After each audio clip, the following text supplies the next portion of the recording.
Olá pessoal, tudo bom? Pessoal da Confraria Dom Vital, hoje estamos aqui nessa nossa conferência, estamos tentando realizarmos ela semanalmente, eventualmente nós temos um ou outro problema, e hoje nós temos aqui conosco um nosso caro amigo, o Expedito Arantes, do Instituto Grácia, que é do grupo, né, da Liga Cristo Rei, e vamos conversar com ele sobre um tema que está intimamente ligado com o desenvolvimento da confraria e também com a história, né, e que envolve Dom Vital. Nós vamos falar sobre esse livro, que é publicado pelo Instituto Grácia, aqui, né, que é do padre Félix Sadar Salvani, que se chama Maçonismo e Catolicismo. Eu não vou prolongar muito a nossa conversa e vou deixar o espaço aberto aí para que o nosso amigo Expedito fale quem foi o Félix, né, o que é o maçonismo, e falar um pouco sobre essa obra tão importante para o catolicismo atualmente. Expedito, está contigo. Perfeito. Muito obrigado, Jefferson. Quero agradecer aí pelo convite, né? Me sinto muito honrado aí, justamente para falar de um tema, e um tema justamente sobre o qual vocês aí são especialistas, né? Sobretudo pela questão da importância de Dom Vital para a questão da maçonaria no Brasil e por diversas outras questões do nosso catolicismo, né? Então eu aqui me sinto numa posição de coadjuvante, né? Falando sobre esse assunto aí, justamente com vocês. Fico muito honrado, mais uma vez. Agradeço aí ao pessoal da Confraria Dom Vital e dou também meu boa noite aí para vocês, né? Peço que o Senhor Jesus, né, pela intercessão de Maria Santíssima, possa acolher cada um que esteja assistindo a este vídeo neste momento. Bom, eu sou o Expedito, nós fazemos parte aqui do Instituto Grácia, na cidade de São José dos Campos. Nós somos um dos institutos católicos, né, que pertencem aí ao grupo que se convencionou chamar de Liga Cristo Rei, né, uma união de institutos católicos do Brasil, que tem por missão, né, por propósito, né, a defesa da fé católica, né, os trabalhos no campo editorial e cultural, e também na contraposição, né, que eu posso assim dizer, né, a essas seitas, a essas heresias, a esses problemas que nós temos aí encontrado no nosso país, né, não só no Brasil, obviamente em todo o mundo católico, né. E o nosso instituto, ele tem aproximadamente um ano, né, um ano e alguns meses de existência. Temos um apostolado bem novo, bem pequeno ainda, estamos aqui engatinhando ainda nessa questão católica, né? Ainda estamos aprendendo muitas coisas, e aí nesse pouco mais de um ano, nós já lançamos 3 livros, né, pela nossa editora, nosso braço editorial. O primeiro deles foi justamente esse aí, que é o qual nós vamos falar hoje, que é o Maçonismo e Catolicismo, do padre Félix Sardai Salvani. Nós lançamos também o segundo livro, né, que é um opúsculozinho do próprio padre Félix Sardai Salvani, e é o livro Escolas Laicas. E por último, agora nós lançamos o livro do bispo Dom Athanásio Schneider, que é o livro Christus Vincit, um livro entrevista, né, na qual ele aborda diversos assuntos, né, da igreja, né, de tudo mais que nós encontramos, os problemas prementes da igreja aqui do nosso tempo. Então, mais uma vez eu fico aí agradecido mesmo por esse convite. Nós vamos aí nos embrenhar nesses poucos minutos, tentando fazer com que o público aqui que nos assiste possa entender um pouco mais sobre essa questão do maçonismo, certo? Vamos lá. Nós é que agradecemos, nós que estamos do lado com a sua presença aqui. Então, vamos lá. Primeiro, Expedito, quem é, né, o padre Félix Sadar? De onde ele veio? Qual era a principal preocupação dele? E que você falasse um pouquinho sobre o autor. Perfeito. Bom, o padre Félix Sardai Salvani, ele é um padre catalão, né? Ele nasce ali na Espanha, na região da Catalunha, mais precisamente na cidade de Sabadell, né? Que é uma uma região ali da província de Barcelona, né? E ele nasce aproximadamente ali no meados do século XIX, né? 1841, é o ano de nascimento dele. E ele é conhecido como um grande apologista católico, né? Ele defendeu com unhas e dentes o catolicismo, sobretudo contra as grandes revoluções, né, que começaram a permear, né, no século XIX ali, sobretudo o liberalismo, né? E é dele, inclusive, né, um grande livro que ficou realmente bastante conhecido, que é o livro Liberalismo é Pecado, né? Eu até trouxe aqui. É um livro que foi cunhado aqui pelas edições Santa Cruz. É esse livro aqui, não sei se está aparecendo certinho aí, talvez esteja aparecendo de maneira contrária por causa da câmera, né? Mas é um livro que, inclusive, ele lança, né, essa obra em 1884, embora a Biblioteca Nacional de Espanha, né, tenha uma informação lá que fala que o livro foi lançado em 1883, mas é de fato um livro que mudou realmente o paradigma, né, da questão do liberalismo pelo qual nós conhecemos hoje, né? Então ele nasce, ele vai aproximadamente ali aos 23 anos, ele acaba indo para o seminário, ele vai para o seminário de Barcelona, ele estuda teologia, estuda humanidades, estuda latim, estuda direito, filosofia, artes, então ele tem aí um estudo muito aprofundado em muitas áreas do conhecimento, né? Uma pessoa de profundo conhecimento, lecionou também em algumas escolas, fundou jornais, revistas, né? Escreveu muitas obras, aproximadamente mais de 200 obras, entre livros e opúsculos, né? São de autoria dele. E esse livro, O Liberalismo é Pecado, né? Que eu estava anteriormente, ele ficou realmente conhecido porque um cônego, né, da Diocese de Vichy, que é uma região ali também da Catalunha, né, escreveu um livro contrapondo, né, os problemas do liberalismo e pecado, e aí essa contraposição acabou chegando na Sagrada, no Sagrado Índice, né, na Sagrada Congregação do Índice, aproximadamente em 1887, chega uma denúncia, né, por esse cônego, de que continha muitas heresias, né, o livro Liberalismo é Pecado. Então, ali a Sagrada Congregação do Índice junta alguns estudiosos para pegar e ver se de fato havia algum problema, né? Eles não só acharam, eles só não acharam problema, né? Como também parabenizaram ali o Félix Sardá e Salvani, e, sobretudo, dando o selo, né, de aprovação da Sagrada Congregação do Índice para esse livro, né, como um livro realmente que recebe louvores ali, foi inclusive pelo Papa Leão XIII, né, sendo ali indicado pela própria igreja, né, e o cônego que havia feito a denúncia, né, o livro que ele escreve com a denúncia que de fato tomou ali algum puxão de orelha porque continha alguns problemas heréticos ali e acabou sendo admoestado ali pelos estudiosos ali da Sagrada Congregação naquela época, né? Então o livro ficou realmente conhecido mundialmente, né? Foi traduzido para diversas línguas. Só no terceiro ano do livro ele já tinha 10 edições. 10 anos depois ele já estava na 70ª edição, né? Já teve 70 edições 10 anos depois, né, do livro ser lançado. Então, realmente teve um alcance muito grande, né, porque o liberalismo, na época do padre, estava muito premente, né, era muito visto, né, na sociedade como um todo, né, com as grandes revoluções, né, que havia acontecendo ali. E, de fato, o padre ele vai justamente no âmago desse processo, né?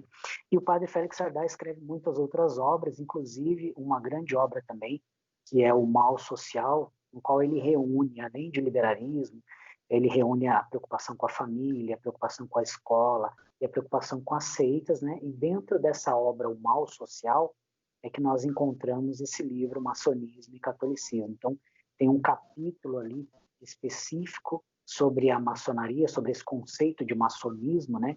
Que é o que eu vou explicar, né? E dentro desse livro, O Mal Social, que é um livro também muito grande, né? Existem 3 tomos, né?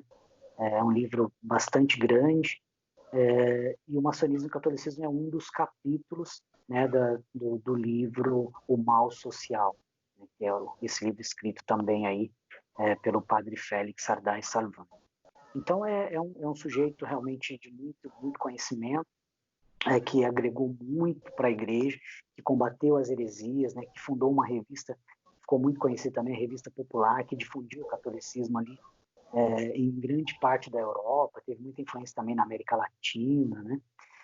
Então, foi realmente uma pessoa, um grande apologista da fé, né, que defendeu muito bem aí o catolicismo. Esse foi o padre Félix Sarday. Então nós percebemos, engraçado, eu não sabia o período, muito próximo à questão religiosa aqui no Brasil, né, pelo menos pelo que você falou. E assim, era também um católico de grande envergadura, que eu pelo menos particularmente, não tinha conhecimento do padre Félix. Claro, o liberalismo, o livro que você falou sobre o liberalismo, acho que é uma bússola, né, para o católico não cair, né, em alguns cilados, principalmente por conta das revoluções. E não sabia também que era um trecho do livro. E, novamente, o Instituto de Graça está fazendo um trabalho espetacular, né, porque é exatamente esse mercado editorial com obras robustas, com obras com qualidade, com certo vigor, é o que nós estamos precisando hoje no meio católico. E assim, o que nós notamos muito, Expedito, pelo menos aqui da confraria, é que muitos dos nossos confrades, das pessoas que frequentam, das pessoas que assistem às nossas lives, já tem basicamente assim uma certa noção e uma convicção muito forte e fortalecida de que o católico não pode ser maçom, né? Mas quando nós falamos isso, geralmente imagina-se aquela pessoa que está dentro de uma loja maçônica, que seguiu todos os ritos para você algarear os graus da maçonaria, né? Mas no livro ele fala de um outro conceito, né? Que eu queria que você explicasse o que seria o maçonismo, de acordo com o livro do padre Félix Sadar. Perfeito. Bom, o conceito de maçonismo é até um pouco engraçado, né? Inclusive no próprio livro ele apresenta aí essa questão de que ele escolhe, talvez o processo mais adequado para se utilizar no livro seria um título chamado Maçonaria e Catolicismo, né? Mas ele usa justamente esse termo maçonismo, e ele até diz, né? Algumas pessoas podem até rir dessa minha colocação aqui, dizendo que pode ser algo muito abstrato ou muito infantil, mas justamente a gente escolheu utilizar o processo de maçonismo e catolicismo, né, e não maçonaria, porque justamente tem um propósito aí de concepção de verdade dentro desse uso que ele faz da palavra, né, desse neologismo que ele acaba criando dentro desse processo, né, é a pessoa que acaba cunhando esse termo de maçonismo, e justamente se a gente for considerar e entender esse processo, né, o livro ele é basicamente escrito em cima da encíclica do Papa Leão XIII, que é Humanus Genus, né, que é uma encíclica importantíssima no conceito católico, que de fato acaba explicando de uma forma muito aberta e muito eloquente a questão da maçonaria, né? Veja, meu caro, se a gente considerar ali o nascimento da maçonaria em 1717 na Inglaterra, a gente já tem ali alguns anos depois, se não me falha a memória, em 1938, já uma condenação do próprio Papa Clemente VII, né, que já condena a maçonaria. Então, já há condenações da maçonaria nos anos subsequentes, em muitas outras encíclicas, outras cartas, outras bulas, né? A partir de 1738 em diante, né? E a Humano Genus, escrita pelo Papa Leão XIII, ela traz uma concepção diferente, né? O próprio padre Félix Sardá, ele usa esse termo, né? A diferença das outras admoestações, daquilo que as outras encíclicas acabam falando da maçonaria, para que a Humano Genus fala, é uma diferença muito grande. Porque enquanto a gente já sabe que a maçonaria é algo ruim, que o católico não deve ser maçom, que é o que fala todas as outras encíclicas antes da encíclica Humanus Genus, o que a Humanus Genus faz? Ela meio que fotografa, ele até usa esse termo, né? A Humanus Genus é uma fotografia da maçonaria nos tempos atuais, né? Enquanto que as outras encíclicas dizem apenas que maçonaria é errado, a Humanus Genus ela fala da seguinte maneira: mas mesmo que a gente saiba que a maçonaria é errado, mas o que é ser um maçom? Né? O que vem a ser um maçom? Né? Então, essa encíclica do Papa Leão XIII, muito importante, né, porque todo fiel católico precisa ler realmente, ela tem essa concepção de trazer uma fotografia sobre a maçonaria, e justamente esse termo maçonismo, ele surge daí, né? Porque o que acontece? Enquanto que a encíclica Humanus Genus é justamente abarca essa concepção da maçonaria, fotografa a maçonaria, coloca a maçonaria, coloca os porquês da maçonaria, né? E o porquê realmente o católico não deve ser, né? Justamente o que acontece? O espírito maçônico ele já estava embrenhado na sociedade. Então, o que acontece, né? Para eu ser um pouco mais claro aqui e mais exato, embora haja uma concepção metodológica, né? uma questão puramente doutrinal ali e até mesmo física de uma pessoa ir até uma loja maçônica, se filiar a uma loja maçônica e ser justamente considerado ali um filiado maçônico, né, do ponto de vista assertivo, que a gente pode assim dizer, né, existe um espírito da maçonaria que envolvia a sociedade da época, que não estava puramente atrelado a uma pessoa que era filiado maçônico, né? Ou seja, eu poderia ser uma pessoa, né, na sociedade lá da época do padre Félix Sardá, que não era um maçom, não estava filiado, né, não vestia, ele até cita esse termo, né, não visto um avental maçônico, mas nas minhas atitudes do dia a dia eu tenho meio que um espírito maçônico na minha vida. Eu ajo com desonestidade, eu sou uma pessoa materialista, eu sou uma pessoa com muita libertinagem, ou seja, esse espírito da maçonaria que já estava embrenhado na sociedade é o que o padre Félix Sardá Salvani vai chamar de maçonismo, né? Mesmo que não seja uma pessoa filiada à maçonaria, escrita lá no livro da maçonaria, mesmo que não seja um fiel, né, que já estava ali na maçonaria, mas outras pessoas que não estavam nesse contexto da maçonaria poderiam muito bem ter atitudes do espírito da maçonaria no seu dia a dia. E é isso que a encíclica vai falar, né? E é isso que o padre vai colocar justamente dentro dessa concepção aí em que ele fala de maçonismo e catolicismo. Ele vai colocar um paralelo, né? O que é o espírito da maçonaria, o que ele chama de maçonismo, e o que é o catolicismo, né? E é interessante que ele até cita uma questão muito importante ali, meio que na metade do livro, antes dele começar depois a fazer esse paralelo, ele vai falar assim: sempre tenho certeza de que o sim maçônico é sempre o não católico.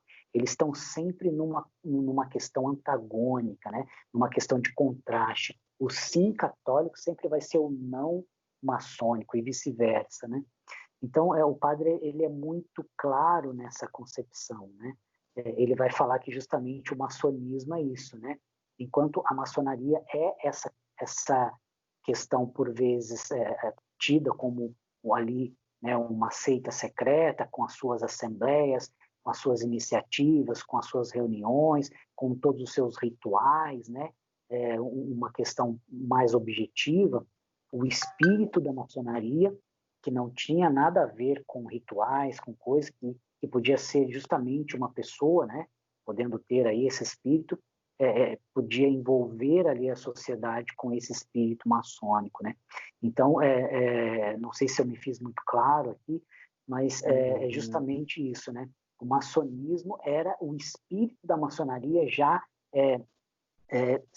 colocado na sociedade, né? Já colocado ali no coração das pessoas, as pessoas que viviam aquele materialismo ali no dia a dia, já estavam meio que infectados aí por esse vírus maçônico, né? Então, o maçonismo é justamente esse vírus da maçonaria que acabava meio que ali infectava ali a sociedade, as pessoas como um todo, né? Entendi. Ele seria mais ou menos uma frase que nós escutamos muito, somente quando a gente estuda muito política, é que dos ensinamentos de Antônio Gramsci foi que o ideal, na realidade, é fazer com que todos se tornem socialistas sem perceber que são socialistas, né? Ou seja, incluir todos aqueles elementos, todos aqueles princípios, aqueles valores socialistas, sem precisar, sem ser necessário entrar em um partido de esquerda, um partido socialista. Seria mais ou menos a mesma coisa com o maçonismo, correto? Ou seja, eu vou todos aqueles valores, aqueles princípios, mesmo não pertencendo a uma loja. Perfeito, exatamente. Você foi, de fato, no âmago da questão, né? É justamente essa concepção que o padre tenta falar no livro, né? E, inclusive, quando ele vai começar a apresentar, né, justamente a questão da maçonaria, e é colocada aí uma posição que às vezes a gente conhece muito e acaba batendo muito nessa tecla, né? A concepção da maçonaria como uma entidade filantrópica, né? Dentro de um conceito ali caritativo, né? Como uma sociedade ali que costuma justamente se preocupar com as questões sociais, com a questão relacionada à caridade mesmo, né? E o próprio padre Félix Sardá, ele vai falar isso, né? Que a caridade, muitas vezes, é uma palavra na qual a gente precisa ter muita atenção. A caridade é a palavra que talvez precisa inspirar maior desconfiança no mundo católico. Porque o cara que chega e fala que quer fazer uma caridade, você tem que ficar realmente meio que com os ouvidos ali atentos, né? Porque nem toda caridade, propriamente dito, tem um interesse justamente caritativo, ou um interesse cristão, né? Um interesse justamente de ajudar, né? Mas ela veio, a maçonaria veio nesse invólucro, né? Veio encapsulado nessa atmosfera caritativa, né? Justamente meio que para considerar uma contraposição dentro da igreja, porque a igreja é tida como uma instituição de caridade, a maior instituição de caridade do mundo, né? Então, a maçonaria ela também vem nesse invólucro caritativo, justamente para meio que fazer com que haja ali uma certa confusão nesse sentido, né? Dentro dessa concepção aí, justamente, de que você falou, de que às vezes você está envolvido ali num ambiente que você nem sabe, né, o que está acontecendo, mas você fala, mas eu estou aqui ajudando, eu estou fazendo uma caridade, mas nem toda caridade justamente tem esse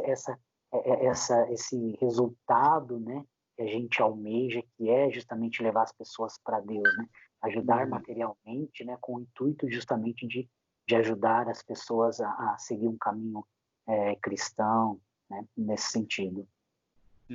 Entendo. Expedito, veja só, uma das perguntas que geralmente vem lá na confraria é mais ou menos assim, né? Jefferson, esse período de Dom Vital, essa ameaça que existia, na realidade ficou no passado. No contexto do livro do Félix, do padre Félix Sardá, se ultrapassou essa ameaça da maçonaria, do maçonismo, ou, vamos dizer assim, ficou em um elemento unicamente histórico, ou ainda apresenta tanto o maçonismo como a maçonaria um perigo para o católico? Para o católico não, para o cristão em geral, na realidade. Perfeito. De forma alguma, né? Não ficou dentro de nenhum conceito histórico. Ainda está muito presente, né, na vida, no contexto sociopolítico, né, no qual nós vivemos, ainda está muito presente nessa concepção, né?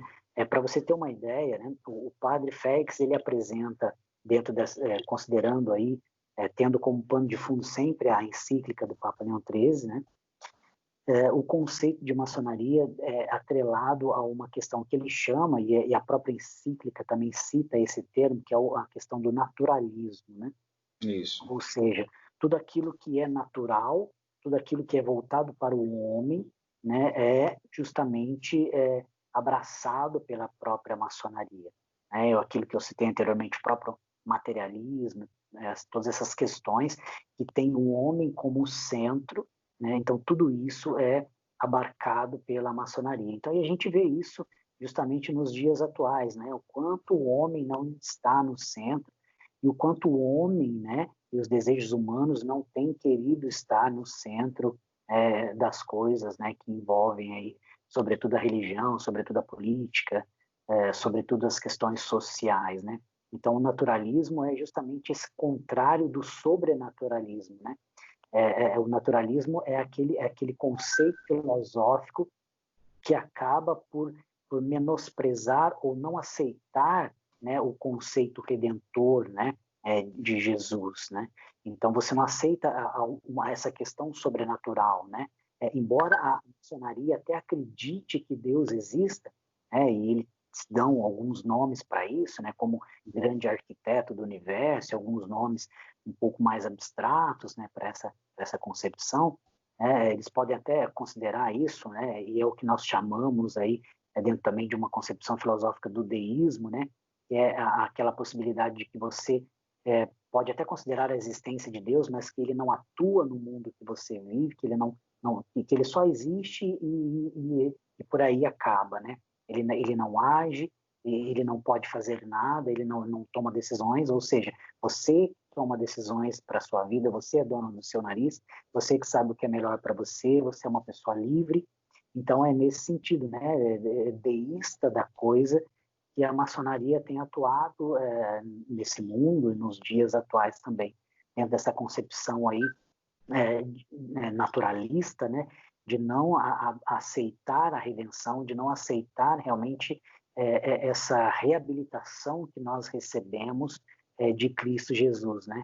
Porque embora nós acreditamos enquanto católicos que nós por nós mesmos não conseguimos as coisas, não conseguimos a nossa felicidade plena sem dependermos de Cristo, né? Sem colocar Cristo no centro, sem aceitar, né, o sacrifício redentor de Cristo na cruz, né? Embora nós acreditamos que isso seja uma verdade, para a maçonaria esse sobrenaturalismo, essa questão redentora de Cristo, ela é inválida, né? Para eles é somente o homem, né? Inclusive até mesmo o próprio Dom Atanásio, né? No livro Christus Vinci, que foi um dos livros que nós editamos aqui também, ele vai falar um pouco disso, sobre a questão do antropocentrismo, né? Que é esse conceito também de colocar, mais uma vez, aí o homem no centro, né? E de que, de fato, só interessa o pensamento humano acima do que é divino e acima de tudo aquilo que a gente considera como bom para o ser humano, né? Então, de fato, respondendo a sua pergunta, esse processo não é um processo puramente histórico, mas ele é presente, né? Ele age diacronicamente ao longo dos tempos, vem agindo, e ele está sincronicamente também presente nos nossos dias, né? A todo momento a gente vê exemplos de pessoas aí que têm feito, principalmente na mídia, né? Que têm pensado muito mais em si próprio do que justamente pensado no outro, né? Em todas essas questões. Então, o espírito maçônico, do materialismo, do ser humano em primeiro lugar, ele ainda está muito entranhado na nossa sociedade, com certeza. Perfeito, Expedito. Eu acredito que com essa... Claro que fosse para desenvolver mais sobre esse assunto, provavelmente ia levar horas ou até dias para falar sobre esse assunto tão delicado e que, infelizmente, muitas vezes é esquecido no seio católico e nos institutos, nas comunidades e na igreja também, infelizmente. Novamente, agradeço muito a sua participação e recomendo demais a compra e a leitura, né, do livro que foi editado aí pelo Instituto Grátis do nosso amigo Expedito. Amigo, por favor, as últimas palavras são suas. Olha, eu que assim fico lisonjeado mesmo pelo convite, agradeço, né, de coração, espero poder ter essa oportunidade de falarmos mais, né, sobre outros assuntos, podermos interagir mais entre os institutos, né, conversarmos mais sobre essas questões e trazer realmente uma palavra, né, para as pessoas que estão, muitas delas necessitadas, né, de uma palavra aí, uma mensagem realmente que possa tocar o coração dessas pessoas e tirar as pessoas realmente aí desses caminhos, né, dessas seitas, né, as pessoas que muitas vezes acabam se enveredando por esses problemas. Espero que realmente Deus possa olhar, né, com seu coração misericordioso para todas as pessoas e que Maria realmente possa interceder por todas elas e tirar realmente, né, essas pessoas, esses caminhos tortuosos aí. Que nosso país também é muito afligido, né, sobretudo no quesito político, né, há muita influência da maçonaria na nossa política, nos nossos governantes, né, e o próprio Jesus possa realmente olhar pelo nosso país, pela nossa política, né, e pelas ações, né, mesmo que pequenas aqui dos nossos institutos também, que o Senhor possa nos ajudar a levar essa voz atuante aos quatro cantos aqui do nosso país. Eu agradeço, parabenizo o Instituto de vocês, a Confraria Dom Vital, né? Ressalto que a cidade onde vocês estão é realmente uma das cidades mais bonitas do nosso Brasil. Eu sou apaixonado aí pela cidade de Recife e espero um dia aí poder visitar vocês aí, fazer aquele caminho de Dom Vital, né? Com certeza. E agradeço mesmo de coração aí pelo convite. Já esteja convidado. Que bom, que ótimo, muito obrigado. Até mais, Expedito. Muito obrigado. Até mais. Viva Cristo Rei. Um abraço, viva Cristo Rei, boa noite a todos. Boa noite.